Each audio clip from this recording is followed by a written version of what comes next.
కని పెంచి ప్రయోజకురాల్ని చేసిన తండ్రికి బైక్ గిఫ్ట్గా ఇవ్వాలనుకుందా కూతురు. బైక్ తీసుకుని తండ్రి దగ్గరకు వెళుతూ రోడ్డు ప్రమాదంలో అసువులు బాసింది.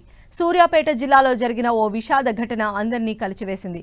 పశ్చిమ గోదావరి జిల్లా తుందూరుకు చెందిన చెడి జనార్దన్ కుమార్తె యశస్విని హైదరాబాద్లో గచ్చిబౌలిలో సాఫ్ట్వేర్ ఇంజనీర్గా పనిచేస్తోంది.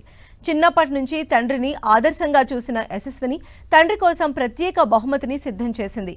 కొత్త రాయల్ ఎన్ఫీల్డ్ బైక్ కొనుగోలు చేసింది. ఈ బైక్ తండ్రికి సర్ప్రైజ్గా ఇచ్చేందుకు స్వగ్రామానికి తీసుకువెళ్లాలని ప్లాన్ వేసింది.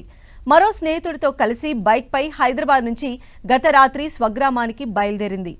తండ్రి కోసం బహుమతి తీసుకుని ఉత్సాహంగా వెళుతున్న యశస్విని ఊహించని ప్రమాదం జరిగింది. అర్ధరాత్రి ఊహించని ఘటన జరిగింది. రహదారిపై చనిపోయి ఉన్న గేదెను బైక్ ఢీకొట్టింది. దీంతో అదుపు తప్పి కింద పట్టడంతో అదే సమయంలో వెనుక నుంచి వచ్చిన లారీ ఢీకొట్టింది. యశస్విని అక్కడికక్కడే మృతి చెందగా ఆమె స్నేహితుడు తీవ్రంగా గాయపడ్డాడు. తండ్రి కోసం యశస్విని చేసిన ప్రయాణం చివరకు ఒక దురదృష్టకర సంఘటనగా మిగిలిపోయింది. తండ్రికి ఇచ్చే గిఫ్ట్ కోసం సొంతంగా కొనుగోలు చేసిన బైక్ ఆమె జీవితాన్ని బలికొంది. ఈ ప్రమాదంపై పోలీసులు కేసు నమోదు చేసి దర్యాప్తు చేస్తున్నారు.